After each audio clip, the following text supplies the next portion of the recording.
Alors, je vais revenir sur la question abordée lors de la table ronde précédente, en rappelant qu'entre les années 50 et la fin des années 70, l'immense majorité des populations juives d'Afrique du Nord ont quitté leur pays de naissance.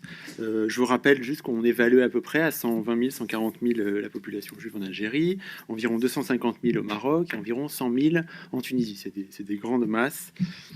Ces populations se sont dirigées alors majoritairement vers Israël, en tout cas pour les Juifs du Maroc, vers la France, mais aussi vers le Canada, en particulier dans la province du Québec et dans la ville de Montréal, puisqu'environ 10 000 personnes, un peu plus, majoritairement du Maroc, ont immigré dans ce pays.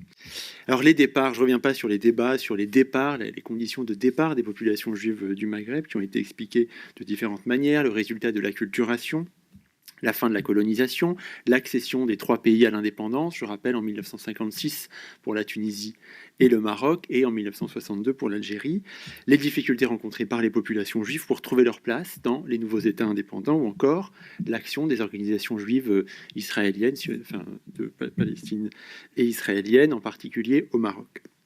Alors, dans le cadre de cette présentation, j'aimerais profiter de l'étude de ces migrations pour examiner la manière dont se construisent les politiques pour accueillir des populations migrantes, ce qui fait écho en particulier à la discussion de ce matin, qui se trouve à la croisée de domaines touchant à la souveraineté de l'État, puisque l'État accorde le droit d'entrer sur le territoire et les conditions de mise en œuvre de l'État social, d'application de l'État social. Cette comparaison permet d'examiner la manière dont se construit la frontière entre deux acteurs, donc l'État, qu'on va globaliser un petit peu, et le secteur associatif, donc privé, juif en l'occurrence, qui va se mobiliser pour permettre l'accueil d'une population minoritaire dans deux contextes politiques qui n'accordent pas la même place à l'action privée. Alors, rapidement, je parle de juifs d'Afrique du Nord ou de juifs du Maghreb, puisque c'est une catégorie qui recouvre différentes populations diverses en termes de statut. Je vous rappelle que les juifs natifs d'Algérie sont français, à la suite du décret Crémieux de 1870. Une partie de la population juive de Tunisie est de nationalité française. Il y a des Tunisiens, il y a des Marocains, il y a aussi des Israéliens, puisque comme ça a été dit, on voit des phénomènes de circulation entre des Marocains ou des Tunisiens qui vont en Israël, et puis après se dirige vers la France ou vers le Canada.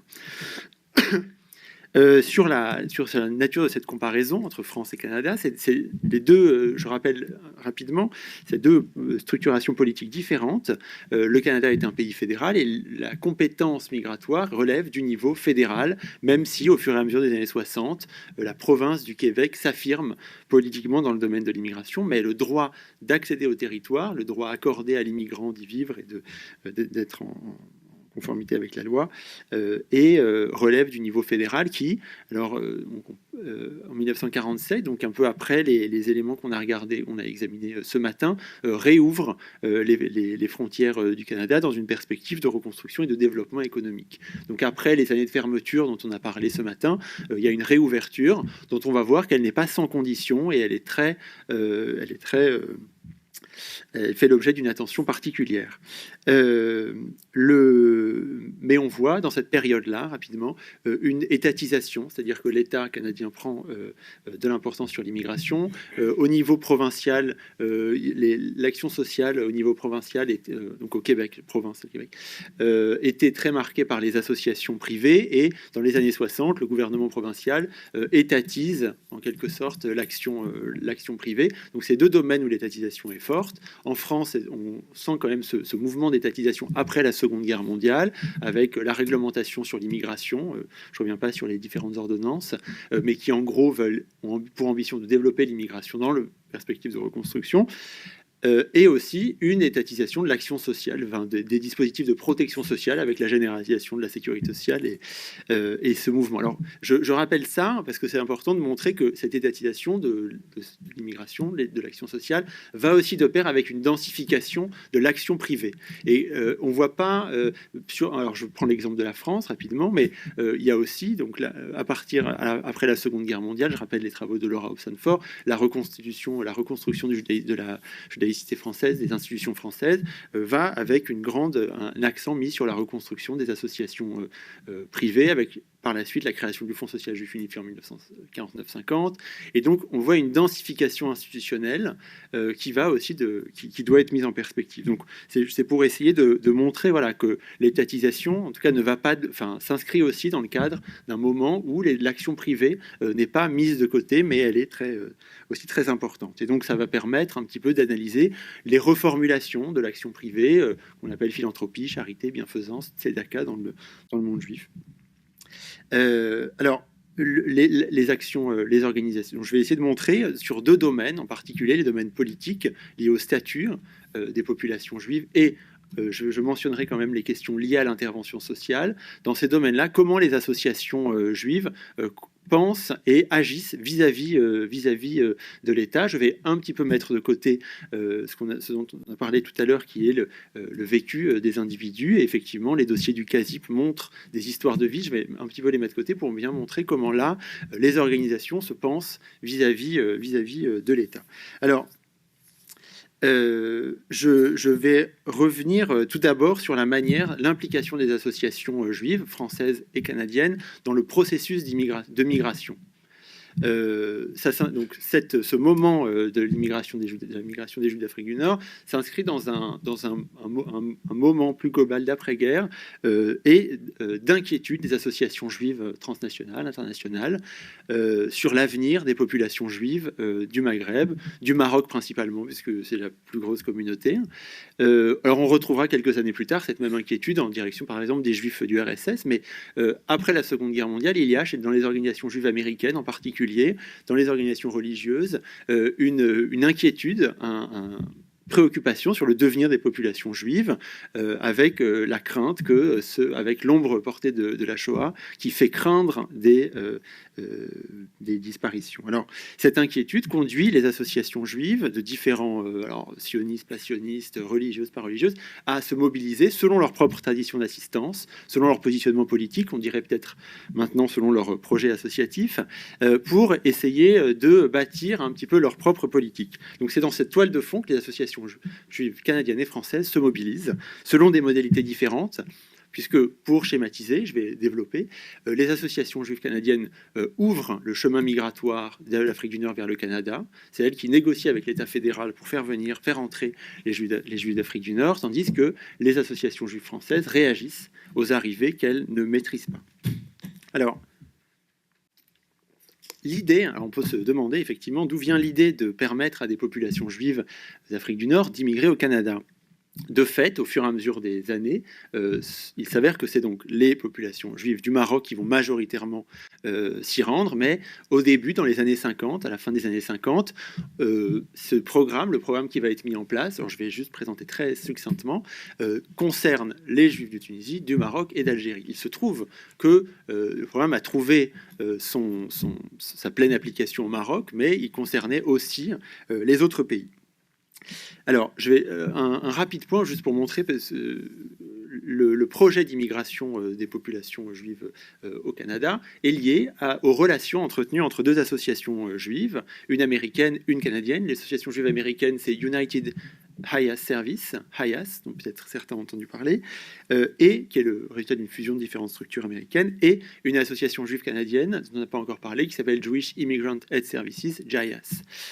Alors, ce qui est intéressant, c'est que l'idée selon laquelle il faudrait aider les Juifs d'Afrique du Nord à immigrer au Canada est liée aux relations entretenues entre le directeur de JIAS et les équipes de JIAS en Europe pour favoriser la migration des personnes déplacées, enfin toutes les migrations d'Europe dans les années 50. Et c'est au cours d'un voyage organisé en 1954 que le directeur de JIAS informe son conseil d'administration qu'il a pris connaissance de l'existence d'une population juive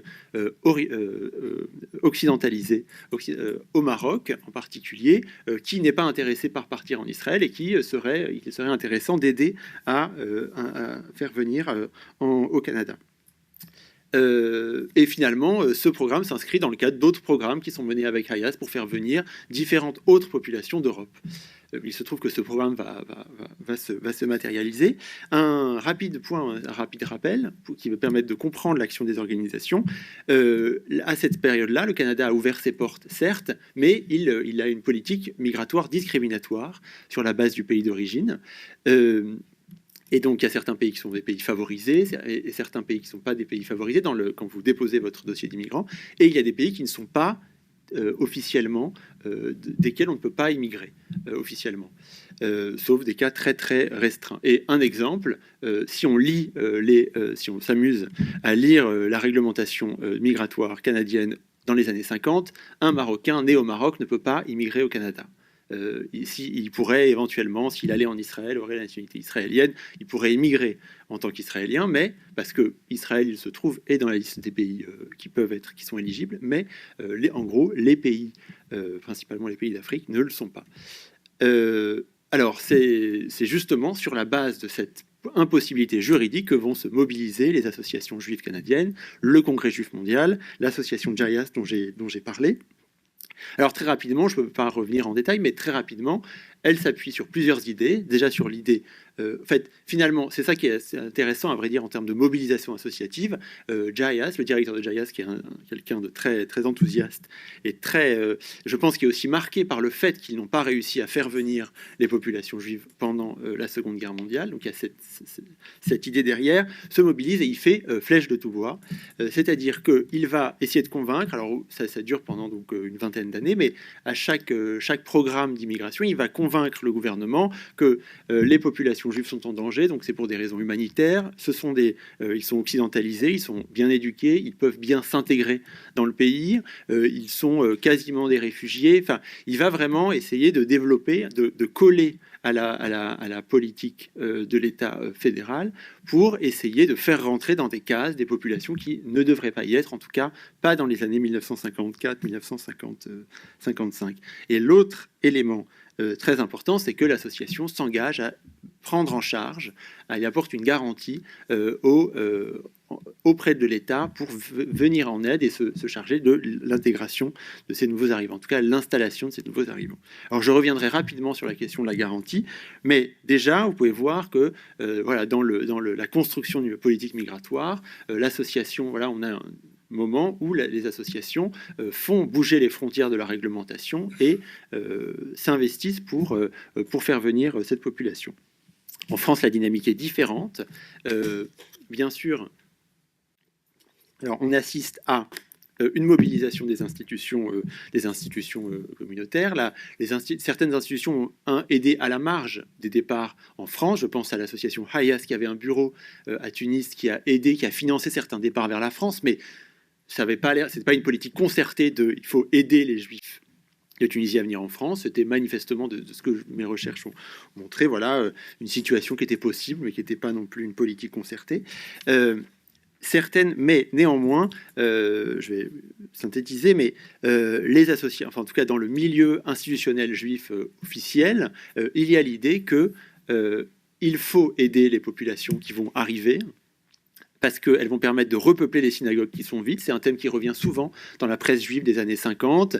Il faut redonner du sang neuf à la communauté juive languissante. Et donc, il faut aider repeupler les synagogues et ne pas rééditer les erreurs du passé, en particulier. Donc, il y a des citations, par exemple, d'Alan Rothschild, président du comité de bienfaisance, président du consistoire, qui rappelle le mauvais accueil des populations juives pendant l'entre-deux-guerres et qui appelle à ne pas rééditer les erreurs du passé. Alors,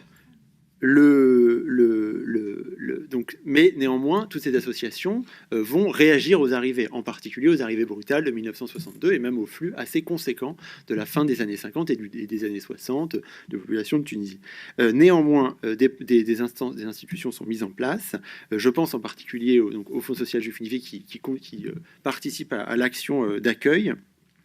Et pour faire une comparaison un peu plus terme à terme avec ce que j'ai vu tout à l'heure, il y a des démarches, mais une fois que les migrants étrangers sont en France, il y a des démarches pour les permettre d'être régularisés. Donc c'est la technique de gestion de l'immigration à cette époque-là en France.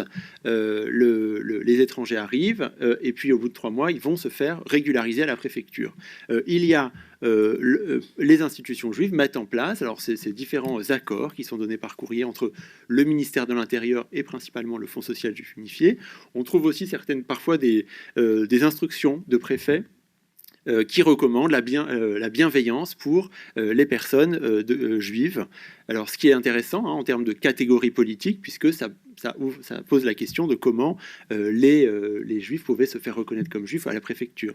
En réalité, on voit que les associations juives mettent en place des services qui vont déposer ou défendre des dossiers de régularisation. Je pense en particulier, peut-être certains ont entendu parler, le nom de Sophie Navarro au Fonds social, qui manifestement se diffusait du bouche à oreille, et au CASIP, les assistantes sociales du CASIP vont orienter vers le BIO, par exemple. Donc c'est voilà, c'est quelque chose, à mon avis, c'est une différence intéressante. Quand vous arrivez au Canada en tant qu'immigrant, surtout dans les premières années, tout est prêt. Vous avez vos papiers parce que les associations juives ont réglé les histoires, toutes les démarches avant, l'instruction du dossier a eu lieu avant. Ça n'est pas le cas en France, où il faut néanmoins faire ces démarches, même si on est aidé, même s'il y a des aides proposées par la communauté. Un élément intéressant, les accords du gouvernement, du ministère aussi parfois, alors c'est pas très clair, mais parfois mettent l'accent sur le fait que ils autorisent donc la régularisation des personnes présentées par le Fonds social en échange du fait que le Fonds social prendra en charge, ou en tout cas que ces migrants seront aidés. Alors à vrai dire, je ne sais pas. Voilà. On ne sait pas exactement comment ils pouvaient vérifier. Est-ce que c'était juste un argument donné? En tout cas, c'est à mon avis important. J'espère qu'un jour on pourra en savoir plus si les archives du Fonds social venaient à apparaître, mais il me semble que ce ne soit pas le cas. Oui, une partie. En tout cas, les archives du BIO, ce serait très bien. Alors, oui. Alors. Justement, donc maintenant je vais revenir un peu rapidement, un peu en 2 points de conclusion sur la question de la garantie. J'ai parlé de la garantie du gouvernement, de ce qu'apportaient les institutions juives canadiennes. Au fur et à mesure, alors ça évolue un peu au cours des années, entre 50 et la fin des années 70 que j'ai étudié, mais en gros, les associations, le gouvernement fédéral accepte l'arrivée de populations donc étrangères en échange de la prise en charge par les institutions juives. Au début, la prise en charge n'est pas vraie, assez flou. On parle de placement, d'accueil, d'intégration. Au fur et à mesure, elle se clarifie un petit peu parce que le gouvernement, sous pression du gouvernement, qui veut éviter que les gens viennent demander de l'aide à d'autres institutions. De fait, par exemple, le JAS va mettre en place va loger les immigrants à leur arrivée dans certains cas. Ils louent des bâtiments, ce qui, à ma connaissance, n'est pas fait par le CPIP ou le CASIP. Et donc dans un échantillon de dossiers que j'ai vu, il y a 31% de personnes qui ont été aidées, qui ont été logées. Alors, de la même manière, alors un autre... Néanmoins, il faut aussi voir que du point de vue de l'association juive de JAS, il y a une espèce de marge de négociation. Et donc l'enjeu va être à la fois d'apporter des garanties, mais sans pleinement, en laissant une marge de liberté, puisque l'évaluation reste individuelle. Je m'explique, lorsque les immigrants arrivent à Montréal, donc ils ont leur papier, ils vont se rendre à JAS, et là ils rencontrent un travailleur social, et donc là va se mettre en place un suivi social qui a des spécificités, ça c'est un autre sujet, mais le travailleur social pourra, avec l'accord de la direction, accorder une aide totale, partielle, etc. Et du coup, il y a une forme de négociation entre l'accord officiel et la réalité. Mais en tout cas, ça montre bien comment les associations essayent de se positionner par rapport à l'État. Un dernier point sur l'intervention sociale en France. Alors là, je vais aller un peu plus vite puisque c'est un point qui a déjà été étudié. Je pense aux travaux de Colette, Zidnicki en particulier, mais il y a 2 points importants. L'idée, c'est que les associations juives, les dirigeants associatifs juifs mettent l'accent sur le fait que les populations françaises de nationalité française, donc en particulier d'Algérie, doivent être aidées par l'État et ne pas être aidées par les services sociaux privés qui doivent se concentrer sur les étrangers. Alors, donc il y a on peut expliquer ça de différentes manières. De fait, il y a des personnes natives d'Algérie qui sont aidées par le CASIP. Il y a à peu près 50% dans mon échantillon. J'avais fait un échantillon de 400 dossiers au CASIP. Il y a 50%, 52% des Algériens, des Juifs d'Algérie qui sont aidés. Mais en revanche, les travailleuses, les assistantes sociales sont attentifs à la rédaction du dossier de rapatrié, pour que les gens bénéficient des allocations qui leur sont destinées. Dernier point sur les étrangers. Il y a aussi une évaluation individuelle. Le CBIP, le CASIP ne donne pas systématiquement aux nouveaux arrivants. Il y a une évaluation. Donc il y a par exemple 52% des gens marocains sont aidés dans mon échantillon, un peu plus pour les gens de Tunisie.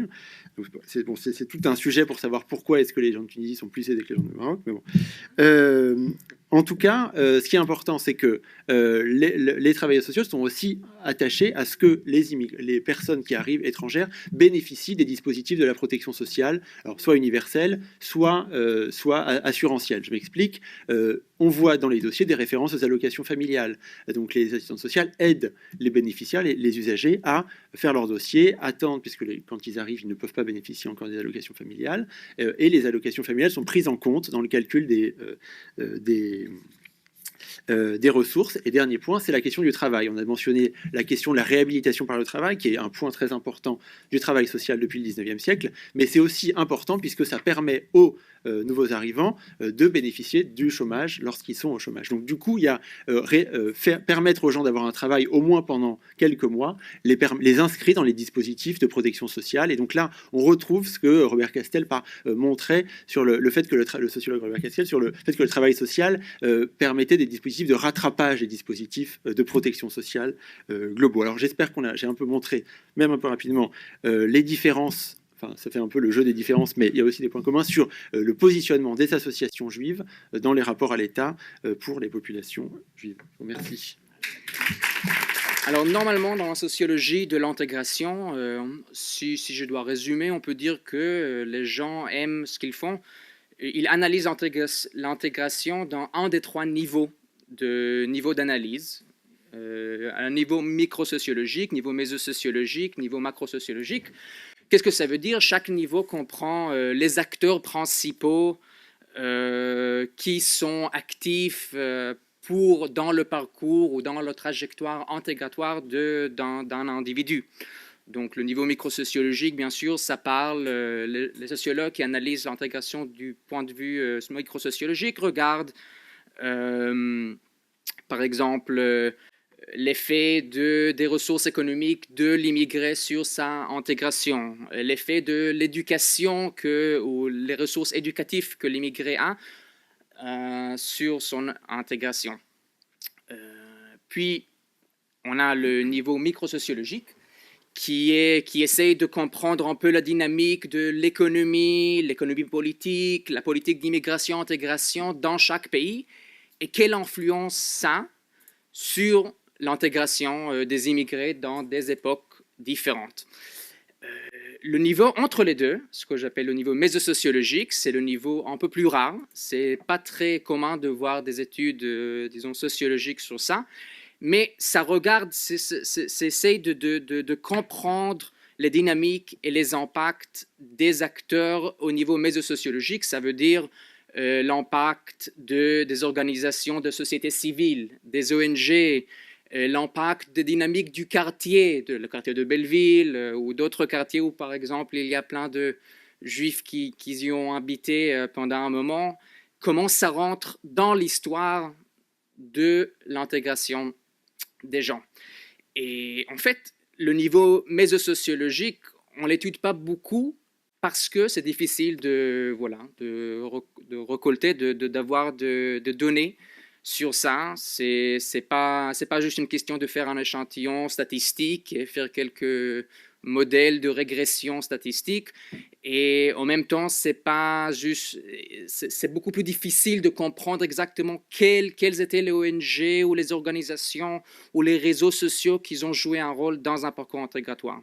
Mais il faut quand même constater que dans le parcours de l'intégration des Juifs d'Afrique du Nord ou du Moyen-Orient en Europe, les organisations juives, les réseaux d'entraide juive sont quand même très importantes.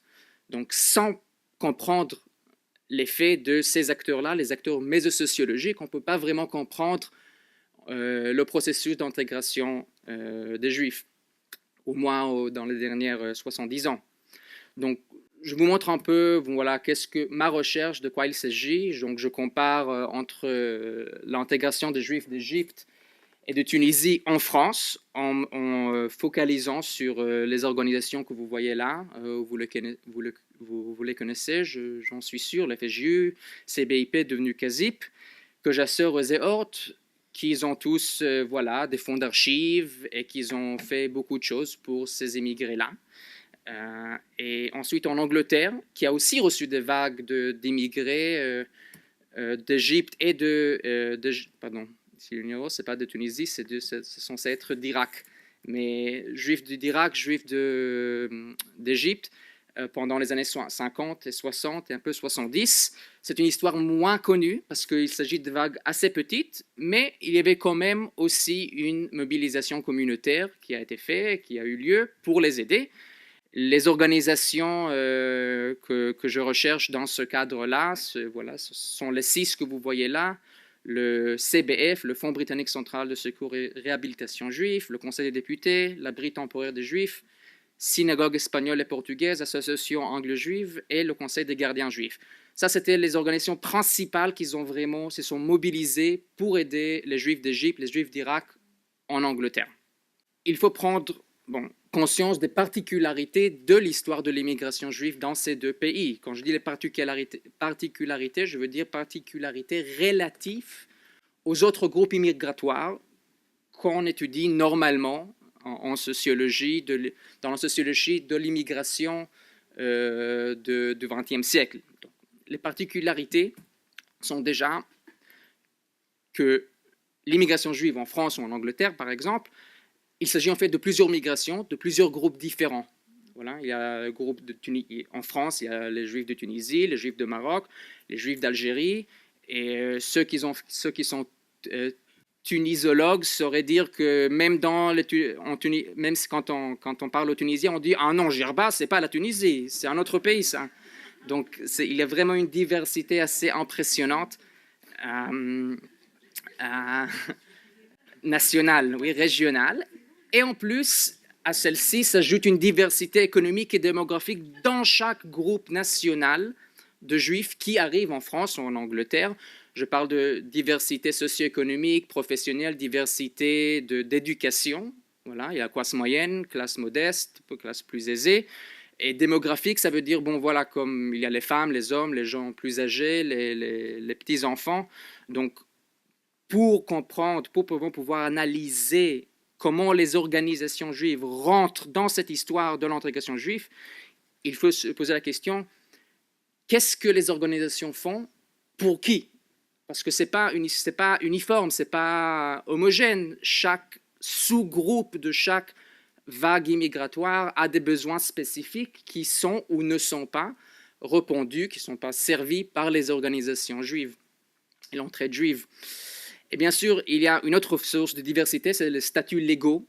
Ça se dit légaux, oui, les statuts légaux des immigrés. C'est légaux et au singulier, c'est légal.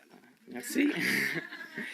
Qui aussi, voilà, statuts légaux, comme l'a dit Martin et autres intervenants ici aujourd'hui, ça a une influence quand même assez importante sur déjà le besoin d'un individu. Est-ce que l'individu va chez les organisations juives ou est-ce que l'individu, l'immigré, a le droit d'accès aux services publics. Dans ce cas-là, peut-être qu'il a moins besoin des services des organisations juives. Donc, toute cette diversité-là, ça rend la matière dont je parle très, très complexe.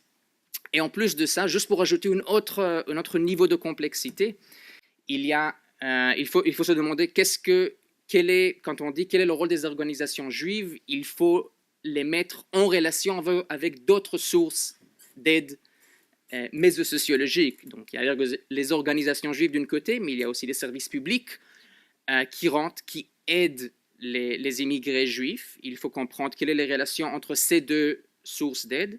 Et il y a aussi l'entraide juive communautaire qui parfois est chapeautée par les organisations juives, mais parfois elle est informelle, comme ça. Voilà, je vois un juif immigré, je veux l'aider parce qu'il vient dans ma synagogue et je veux être un bon juif et l'aider. Donc, toutes ces choses-là doivent être prises en compte dans une analyse sociologique qui veut être complète. Bon, alors, ma solution, disons, je me suis dit quel genre de théorie ou quel genre de langage pourrait-on utiliser, langage analytique, pour pouvoir saisir tout cet aspect différent de l'intégration des Juifs. Et ma solution, c'est de traiter l'intégration comme un processus au lieu d'un résultat ou un état fixe et final, un processus de mobilisation du capital social. Parce que, en fait, comme a dit le monsieur qui était assis ici, il avait dit, si je me rappelle bien, moi, je me sens toujours immigré. Donc, on peut être très, très bien intégré selon certains gens, mais on se sent peut-être pas forcément complètement assimilé ou intégré. Donc, pour moi, je pense, pour cette raison-ci, c'est mieux de traiter l'intégration comme un processus. Donc, ça veut dire quoi, la mobilisation du capital social? Il faut, au niveau de l'échelle de l'individu, c'est assez simple. Ça veut dire un individu a des relations sociales avec des gens de sa famille, avec des amis, avec des gens de la synagogue, peut-être avec des gens dehors de la communauté juive, ou même avec des assistantes sociales qu'il connaît. Et grâce à ces relations, il a accès théoriquement à des ressources sociales, voilà, qui lui permet d'avancer dans son parcours d'intégration. Donc, ce n'est pas des ressources que lui, il a à lui, ce n'est pas comme avoir une voiture ou de l'argent dans le porte-monnaie, ce sont des ressources qui dépendent de nos relations à des autres gens. Quand on parle de la mobilisation du capital social, on commence par regarder, voilà, quelles ressources sont incorporées dans les relations de l'individu, comment l'individu mobilise ces ressources-là, voilà, comment il approche ou elle approche quelqu'un et dit « Est-ce que tu peux m'aider avec ça? J'ai besoin de cette aide avec l'éducation de mon enfant, avec le logement, avec le travail. » Et c'est par la mobilisation que les ressources qui sont incorporées dans ces relations peuvent être utilisées par l'individu. Et ainsi, on a l'impact sur la trajectoire d'intégration qui, d'ailleurs, change tout le temps la distribution des ressources que l'individu dans le réseau de l'individu. Ma recherche, spécifiquement, s'intéresse surtout dans les deux premières étapes de ce diagramme, les ressources et leur mobilisation. Et en fait, c'est ça, je ne sais pas comment on dit en français, on dit le framework ou la perspective peut-être qui m'intéresse le plus dans le cas de l'immigré d'Irak, Égypte et Tunisie en France et en Angleterre. On peut parler aussi de ressources sociales qui sont incorporées dans un champ organisationnel. Donc, si on commence par le CASIP, on peut dire, voilà, le CASIP a des relations avec d'autres œuvres sociales juives, comme le consistoire, l'ordre, tout ça. Et ça, c'est une catégorie de relations. Une autre catégorie de relations qu'on constate que le CASIP et d'autres organisations juives ont, c'est avec les acteurs extérieurs à la communauté juive, surtout l'État, les acteurs de l'État, la mairie de Paris ou le gouvernement français par exemple, ou bien des ONG qui ne sont pas des ONG juifs. Une troisième catégorie de contacts, de relations qu'un organisme juif aurait typiquement, c'est avec les donateurs, les gens qui font les dons, qui sont bénévoles, qui aident l'organisation à obtenir obtenir ses buts. Donc, ces trois catégories d'acteurs que je viens de nommer rentrent dans mon analyse de l'intégration des Juifs. Et je pense que si on prend cette perspective sur les ressources organisationnelles et l'intégration, on crée une certaine...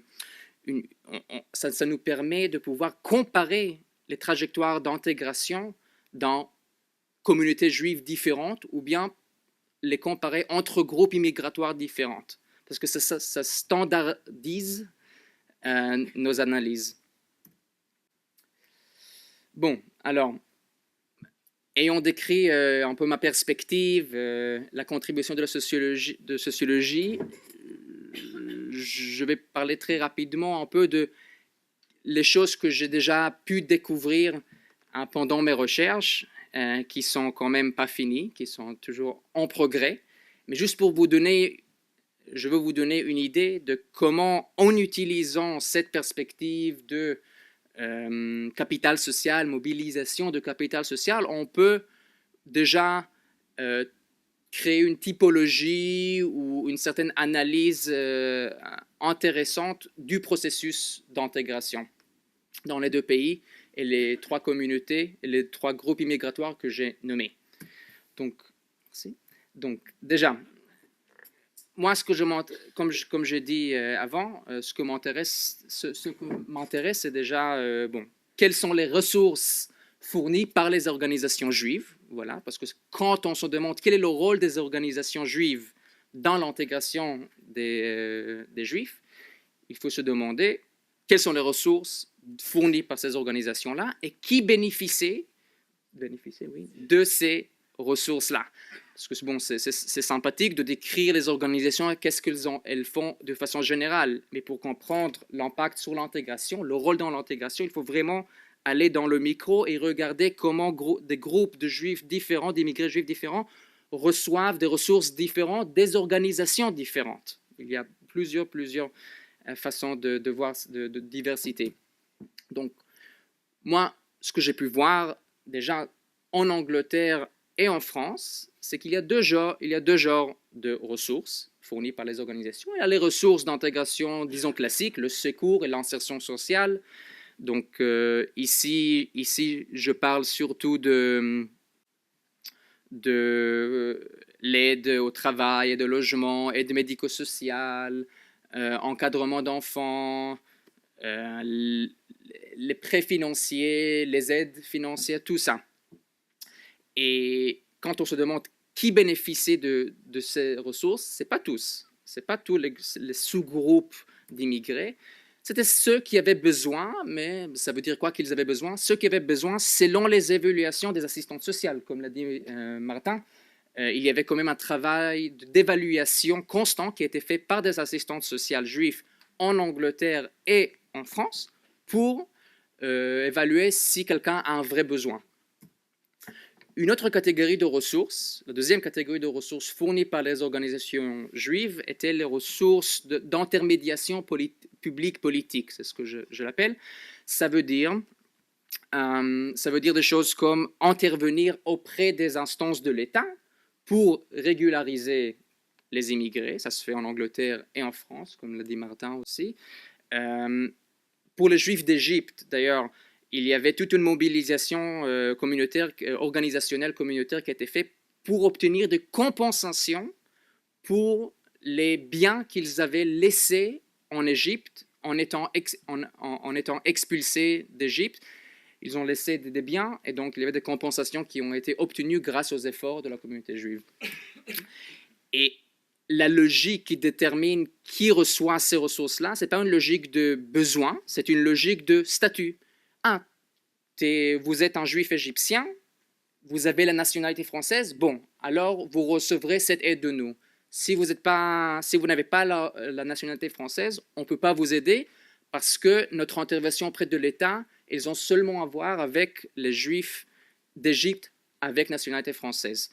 La même chose avec régularisation. C'est qui bénéficiait de la régularisation? Ce n'était pas les rapatriés de Tunisie ou d'Égypte. C'était ceux qui n'avaient pas la nationalité française, mais qui voulaient rester en France. Finalement, élément dernier que je présente, c'est les fonctions des relations organisationnelles. Donc, j'avais dit tout à l'heure que les organisations sont liées l'un à l'autre dans le cadre de l'aide à l'intégration et le secours aux immigrés juifs. Donc, qu'est-ce qui font ces relations-là? Bon, comme je dis, il faut distinguer entre trois relations. Il y a les relations avec la communauté juive, donc c'est à partir de là qu'on reçoit des dons, qu'il y a les bénévoles qui viennent et qui aident, qui aident auprès des immigrés juifs plus démunis. Il y a après ça, les relations entre organisations juives, donc relations entre le CASIP, l'OSE, le COJASOR, chapeautés tous par le FSJU, puis il y a l'ORT qui est aussi actif. Et ce que j'ai vu jusqu'à maintenant, c'est que ces genres de relations-là sont sur leur fonction centrale, c'est vraiment de coordonner les appels, comme